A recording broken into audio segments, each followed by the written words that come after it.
नमस्ते। Mathematics part first से अब तक 3 चैप्टर कंप्लीट हुए हैं। Mathematical logic, matrices, trigonometric function. Fourth chapter की तरफ जाना है जिसका नाम है पेयर ऑफ स्ट्रेट लाइन। ये पेयर ऑफ स्ट्रेट लाइन में जो स्ट्रेट लाइन नाम का जो कंसेप्ट है ये ऑलरेडी आपके 11th स्टैंडर्ड में था। उस चैप्टर में कई सारे आपके पास फॉर्मूलीज मिले हैं, वो सभी फॉर्मूलीज आप यूज करना चाहते हैं 12th के पेयर ऑफ स्ट्रेट लाइन नाम के चैप्टर। तो कौन से फॉर्मूले थे जो 11th के स्ट्रेट लाइन नाम के चैप्टर में आपने यूज किए हैं या फिर डिस्कस किए हैं? तो आपका जो ये पहला पीरियड है पेयर ऑफ स्ट्रेट लाइन की तरफ जाने के लिए बेसिक पार्ट से आप शुरू करना चाहते हैं, तो बेसिक पार्ट आप इस पीरियड में डिस्कस करना चाहते हैं स्ट्रेट लाइन नाम के चैप्टर जो 11th या 10th स्टैंडर्ड में भी कुछ सिलेबस में आपको मिलता है। तो ये लाइंस के बारे में इंफॉर्मेशन आपने जो तैयार की है उसका पहला जो कंसेप्ट है वो इंक्लिनेशन है। तो इंक्लिनेशन किसको कहते हैं? अगर इस फिगर में आप देखते हैं तो एक लाइन है और ये लाइन कोऑर्डिनेट एक्सिस में आप रिप्रेजेंट करना चाहते हैं और इस लाइन का आपने एक एंगल जो तैयार हुआ है एक्स के साथ, उस एंगल को आपने यहाँ दिखाया है। तो जो एंगल आपको यहाँ मिलता है थीटा, इस एंगल को एक नाम है। अब ये एंगल भी कुछ कंडीशन सेटिस्फाई करता है। पहली कंडीशन है वो एंगल लाइन ने तैयार किया है। दूसरी कंडीशन है वो एंगल स्मॉलेस्ट होना चाहिए, पॉजिटिव होना चाहिए। किसके साथ होना चाहिए? पॉजिटिव एक्स एक्सिस के साथ होना चाहिए। The smallest positive angle made by a line with positive direction of x axis is called as its inclination. तो ये जो एंगल आपको यहाँ दिखाई देता है इस लाइन का आप कह सकते हैं इंक्लिनेशन। अब ये इंक्लिनेशन की रेंज क्या हो सकती है? ये 0 भी हो सकता है। अगर लाइन एक्स एक्सिस को पैरेलल है या फिर वो एक्स के ऊपर कोइंसाइड करती है तो उस लाइन का इंक्लिनेशन होगा 0 डिग्री। तो 0 से स्टार्ट करके ये इंक्लिनेशन की वैल्यू 180 तक हो सकती है। 180 फिर एक बार 0 डिग्री की सिचुएशन जैसी ही है, एक्स को कोइंसाइड करेगी। तो 0 से लेकर 180 तक एंगल अगर लाइन तैयार करती है पॉजिटिव एक्स एक्सिस के साथ, उस एंगल को, उस लाइन का आप कहना चाहते हैं इंक्लिनेशन।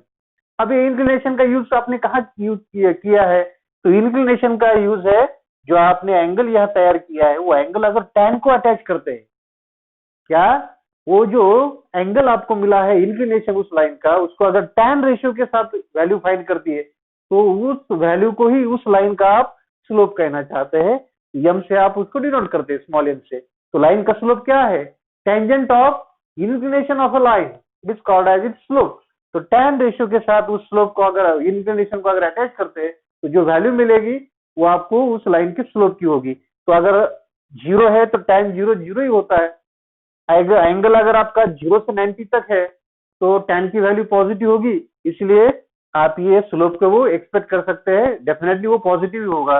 लेकिन आपने कहा है कि वो 90 से बढ़कर 180 तक भी हो सकता है। अब ये 180 से कम और 90 से बड़ा जो आपका इंक्लिनेशन है ये सेकंड क्वाड्रेंट में है, और सेकंड क्वाड्रेंट में इंक्लिनेशन अगर आप tan को अटैच करते हैं तो ये tan निगेटिव मेंटेन होता है। तो स्लोप की वैल्यू 0 आ सकती है, पॉजिटिव आ सकती है, निगेटिव भी आ सकती है। तो इस रेंज में वो थीटा कौन से क्वाड्रेंट में है, फर्स्ट या सेकंड या एक्सिस के ऊपर है, उसके हिसाब से उसकी वैल्यू चेंज हो जाती है।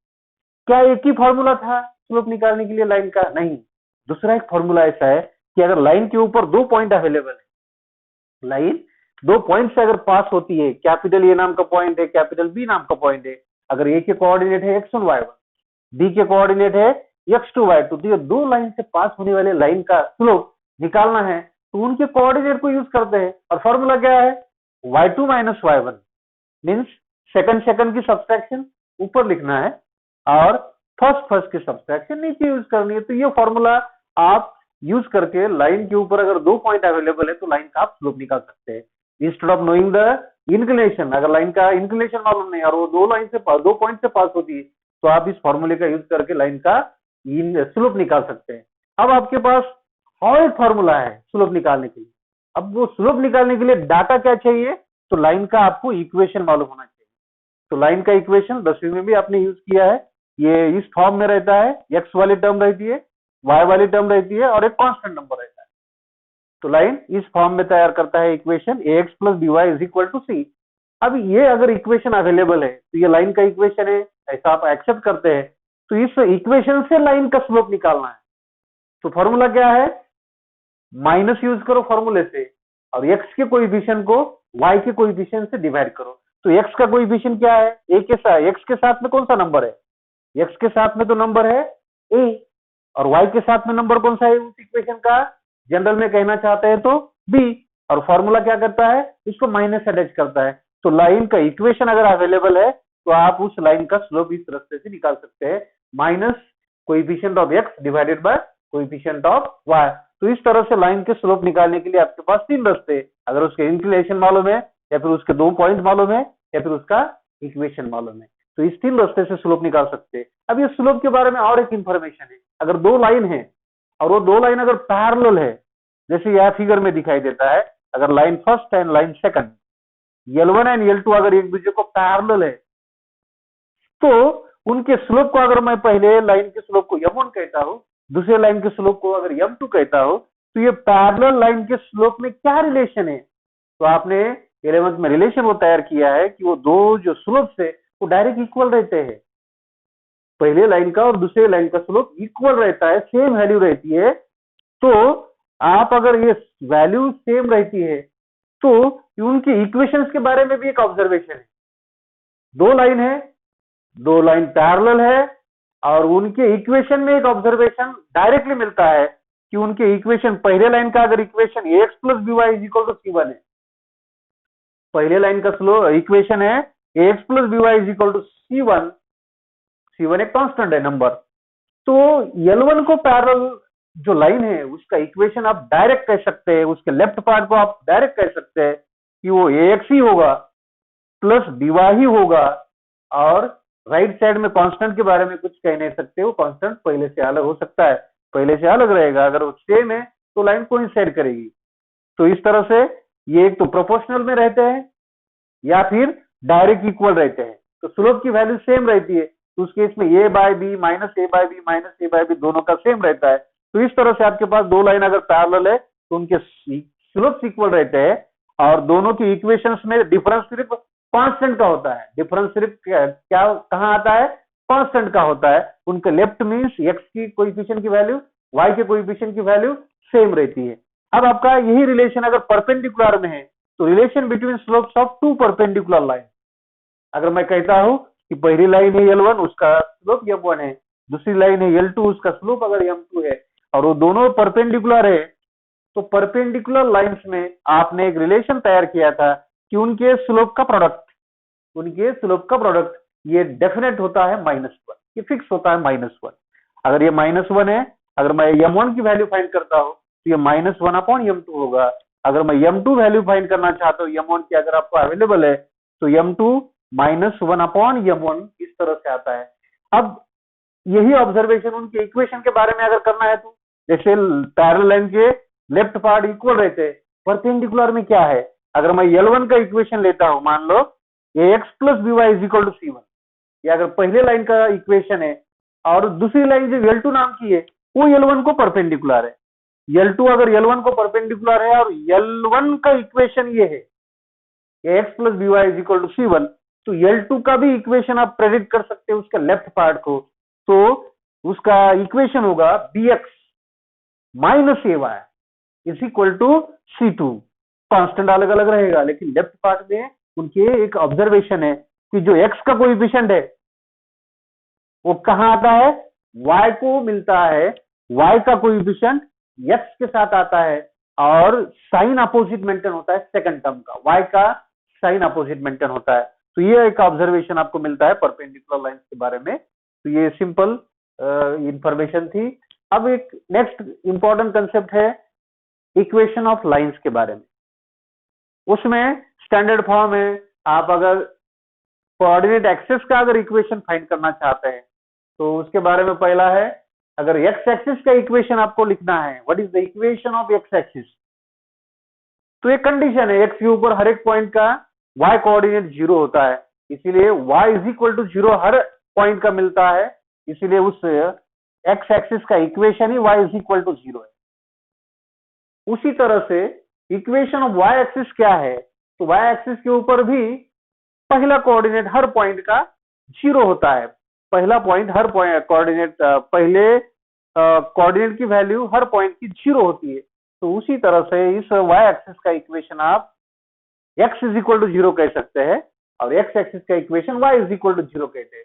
इसमें एक कंसेप्ट और भी है, जैसे मेरे पास अगर मैं एक नंबर लेता हूं या फिर एग्जैक्ट लेना चाहते हैं तो ये 2 डिस्टेंस है, यहां से यहां तक के डिस्टेंस को अगर 2 वैल्यू है, y के राइट में है और एक लाइन ऐसी है जो y को तो पैरेलल है, ये L1 नाम की लाइन है, y को पैरेलल है और x को कट करके जा रही है। कौन से नंबर से कट करके जा रही है? वो नंबर है 2 और वो लाइन y के राइट साइड में है, बराबर है। तो लाइन है डिस्टेंस 2 के पास, डिस्टेंस 2 इतने डिस्टेंस के ऊपर है, y के राइट साइड में, y को पैरेलल है। तो इस लाइन का अगर इक्वेशन फाइंड करना है तो लाइन का इक्वेशन में यहाँ जो नंबर है वही नंबर x के सामने लिखो, उस लाइन का इक्वेशन मिल जाता है। अगर वो y को पैरेलल है, ये लाइन अगर y को पैरेलल है तो इसका इक्वेशन फाइंड करने के लिए इतना ही फाइंड करो कि वो x को कौन से नंबर से कट करके जाती है, इंटरसेक्ट करके जाती है, वो नंबर ही उस इक्वेशन को लिखने के लिए यूज करना है। तो x इज इक्वल टू 2। अगर यही डिस्टेंस मैं अगर लेता हूं लेकिन y के लेफ्ट साइड में लेता हूं, ये अगर लाइन L2 है, डिस्टेंस उतना ही है लेकिन यहाँ का नंबर -2 है, डिस्टेंस उतना ही है लेकिन x एक्सिस इधर निगेटिव है तो यहाँ नंबर -2 आता है, तो x इज इक्वल टू आएगा वो -2। अब अगर लाइन ऊपर है, x के एक्सिस के ऊपर है और x को पैरेलल है और ये नंबर मान लो अगर 3, तो ये लाइन क्या है? अगर मैं इसको L3 कहता हूं तो L3 नाम की लाइन क्या है? x एक्सिस को पैरेलल है, जब पैरेलल है तो y को कट करके जाएगी और कौन से नंबर से कट करके जा रही हो? 3। तो वो नंबर ही y इज इक्वल टू है, तो वो नंबर ही इक्वेशन के लिए आप यूज कर सकते हैं। तो y इज इक्वल टू 3 उस लाइन का इक्वेशन है।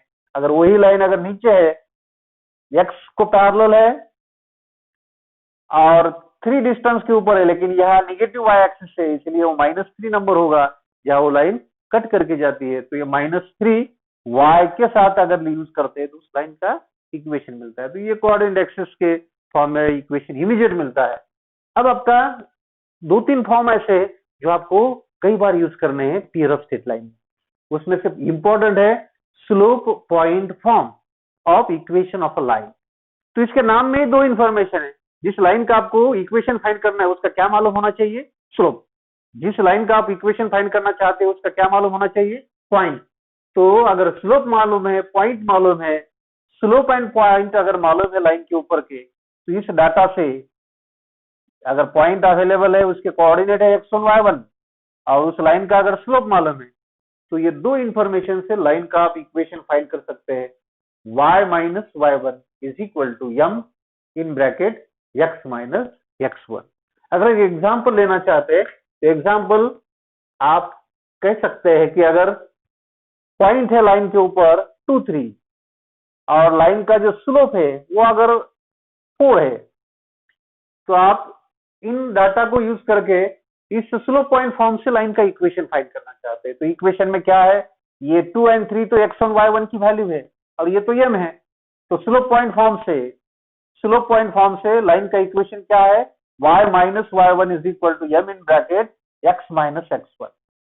आपको कहा x1 और y1 की वैल्यू यूज करनी है और m की वैल्यू यूज करनी है। तो y माइनस y1 कितना है? y1 mean second coordinate that is 3, m की वैल्यू क्या है? 4, x as it is, x1 कितना है? मीन्स पहला कोऑर्डिनेट 2।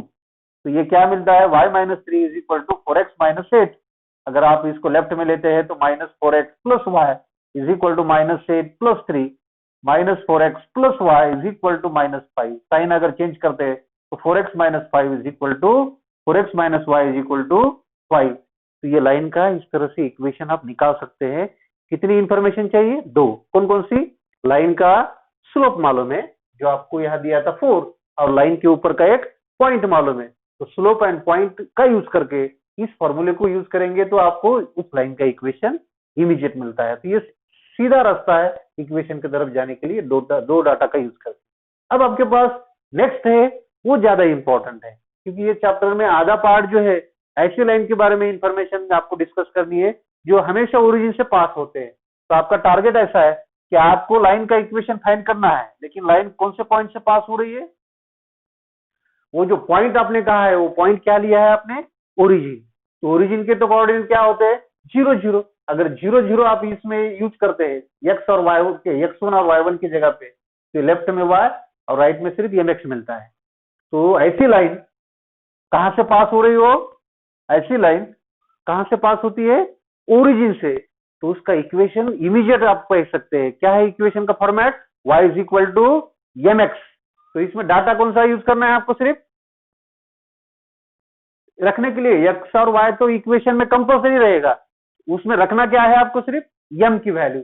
तो इस लाइन का अगर स्लोप मालूम है, लाइन का जो कुछ भी स्लोप होगा, 2 होगा, 3 होगा, 1 होगा, -1/2 होगा, 0 होगा, 0 के बारे में यहाँ नहीं एग्जिस्ट होगा, तो ये तो फिर ये लाइन का कंसिडर होगी, इस फॉर्म में आएगी। एक तो एक्स एक्सिस होगी, नहीं तो वाई एक्सिस होगी।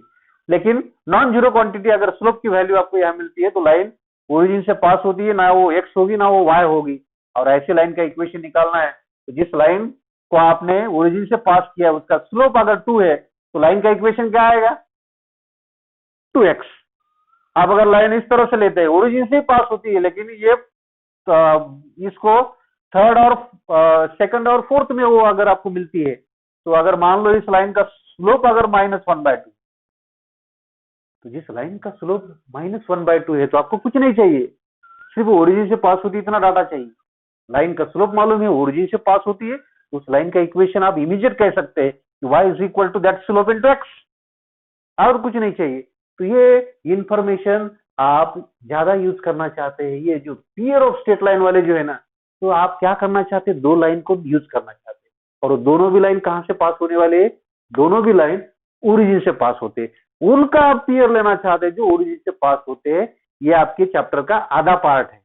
आधे पार्ट में आप वो नॉन ओरिजिन से भी इंटरसेक्ट हो सकते हैं ओरिजिन की तरफ, उसका अगर नहीं है इंटरसेक्शन दूसरी जगह पे भी मिल सकता है। तो आधे पार्ट का, इस चैप्टर का आधे पार्ट का वो कंसेप्ट है। लेकिन आधा पार्ट कहता है कि ऐसे दो लाइन को आपको स्टडी करना है जो ओरिजिन से पास होते हैं, और वो दो है, दो लाइन एक साथ स्टडी करना है और दोनों ओरिजिन से पास होते हैं, इनके बारे में आपको डिस्कस करना है। तो मैं इसको एक बार फिर से एक बार कहना चाहता हूँ कि लाइन का अगर स्लोप मालूम है और वो ओरिजिन से पास होती है, उसका इक्वेशन इमीडिएट मिलता है कि y is equal to m into x, और m जो होगा उसको आप उसके जगह पे यूज करना है। अब इसके बाद में स्लोप इंटरसेप्ट फॉर्म जो है वो आपको अगर लिखना है फिगर के फॉर्म में, तो एक लाइन है जिसका y एक्सिस के साथ जहां इंटरसेक्शन होता है वो नंबर अगर आपको c मिलता है, और उस लाइन का स्लोप अगर m है, इस डाटा में एक्स्ट्रा ये है कि लाइन जहां इंटरसेक्ट होती है y एक्सिस को, वो इंटरसेप्ट अगर दिया है आपको, इंटरसेप्ट मालूम है, तो उस लाइन का इक्वेशन है y is equal to mx plus c। और ये दोनों अगर इंटरसेप्ट मालूम है, एक्स एक्सिस के ऊपर लाइन जहां इंटरसेक्ट करती है वो अगर दिया है, y एक्सिस के ऊपर अगर जहां लाइन इंटरसेक्ट करती है वो नंबर अगर दिया है, तो अगर ये दोनों इंटरसेप्ट्स मालूम है, तो उस केस में उस लाइन का इक्वेशन आप कह सकते हैं एक्स एक्सिस, एक्स के नीचे आपको एक्स इंटरसेप्ट लिखना है, प्लस वाई के नीचे वाई इंटरसेप्ट लिखना है, और इज इक्वल टू जस्ट 1 लिखना है। तो x by a plus y upon b is equal to 1। तो ये दोनों इंटरसेप्ट अगर अवेलेबल है तो लाइन का इक्वेशन इस फॉर्म में आप लिख सकते हैं। और कुछ फॉर्म्स है लाइन के, लेकिन उनका ज्यादा यूज नहीं है, इसलिए आप इतना डिस्कस करने के लिए यूज करना चाहते हैं। इसके आगे का सबसे ज्यादा इंपॉर्टेंट फॉर्मूला है जो आपके 12th के पियर ऑफ स्ट्रेट लाइन में कई बार आपको मिलने वाला है। तो क्या फॉर्मूला है वो फॉर्मूला यूज करके दूसरा एक फॉर्मूला भी आपको तैयार करना है। अब ये फॉर्मूला कहता है कि आपको अगर दो लाइन है, दो लाइन के बीच में, दो लाइन के बीच में ये दोनों के भी स्लोप्स मालूम है, पहली लाइन दूसरी लाइन, पहली लाइन L1 दूसरी लाइन L2, पहले लाइन का स्लोप है M1, दूसरी लाइन L2 उसका स्लोप है M2। दोनों के भी स्लोप अगर अवेलेबल है, अवेलेबल के बाद में ये वर्क है, अगर अवेलेबल ही नहीं है तो ये फॉर्मूला कुछ काम करें। तो अवेलेबल है दोनों के स्लोप्स, और दोनों के बीच में जो एंगल एग्जिस्ट होगा वो एंगल अगर फाइंड करना है तो एंगल आप अगर एक्यूट फाइंड करना चाहते हैं तो फॉर्मूले को मॉड यूज करो, और आपको एक्यूट या एब्ट्यूज भी निकालने की परमिशन है तो उस केस में मॉड की जरूरत नहीं, सिर्फ आप ये फॉर्मूला इंटरनल वैल्यू के साथ यूज कर सकते हैं। विदाउट मॉड आपको कोई भी एब्ट्यूज एंगल दोनों के बीच में अगर एग्जिस्ट होता है तो उसकी वैल्यू मेंटेन हो सकती है। अगर एक्यूट निकालना है तो उस फॉर्मूले को मॉड कंपलसरी है। तो क्या फॉर्मूला है? फॉर्मूला दोनों के बीच में जो एंगल है वो tan के साथ पहले देता है, डायरेक्ट थीटा नहीं मिलता है। वैल्यू पहले tan थीटा की मिलेगी, और क्या है value? Mod m1 minus m2, उनके जो स्लोप से उनके स्लोप का एक बार आपको सब्सट्रैक्शन यूज करना है, और नीचे 1 प्लस उनके स्लोप का एक बार प्रोडक्ट यूज करना है। तो 1 minus that is m1 minus m2 divided by 1 plus m1 into m2। और ये फॉर्मूले की रिक्वायरमेंट ऐसी है कि ये दोनों का प्रोडक्ट -1 नहीं होना चाहिए, क्योंकि अगर -1 है तो ये 1 माइनस 1 का स्ट्रक्चर नीचे 0 आता है, और 0 नीचे है तो इंफिनिटी मिलेगा, और उसमें मीनिंगफुल आपका वैल्यू एग्जिस्ट नहीं होता है एंगल का दोनों के बीच में जो आपको एक्सपेक्टेड है। तो ये फॉर्मूला आप यूज करना चाहते हैं। और 11 के स्ट्रेट लाइन नाम के चैप्टर में एक इंपॉर्टेंट कंसेप्ट था कि आप अगर एक पॉइंट अवेलेबल है उस पॉइंट से परपेंडिकुलर ड्रॉ करते किसी लाइन के ऊपर, बराबर है, और उस लाइन का इक्वेशन अवेलेबल है। डाटा किस तरह से दिया जाता है वो आप समझ में एक बार ले लो। डाटा क्या है? देखो, एक पॉइंट P है, उस P से आप उस लाइन के ऊपर परपेंडिकुलर ड्रॉ करना चाहते हैं, और परपेंडिकुलर तो ऐसा ही आएगा, ऐसा तो नहीं होगा। तो उस पॉइंट से लाइन तक की डिस्टेंस आप फाइंड करना चाहते हैं, तो डिस्टेंस है तो परपेंडिकुलर है, और जिस लाइन के ऊपर आप परपेंडिकुलर डिस्टेंस फाइंड करना चाहते हैं उस लाइन का इक्वेशन भी अवेलेबल है। तो लाइन का इक्वेशन अवेलेबल है, जिस पॉइंट से परपेंडिकुलर ड्रॉ कर रहे हैं उस पॉइंट के कोऑर्डिनेट्स भी अवेलेबल है। तो लाइन का इक्वेशन यूज करना है, पॉइंट के कोऑर्डिनेट को यूज करना है, और डिस्टेंस निकालने के लिए आपको क्या करना है? तो इक्वेशन की तरफ एक बार फिर से आओ। इक्वेशन में जो x है उसको हटा के क्या लिखना है? p के पहले कोऑर्डिनेट को लिखना है।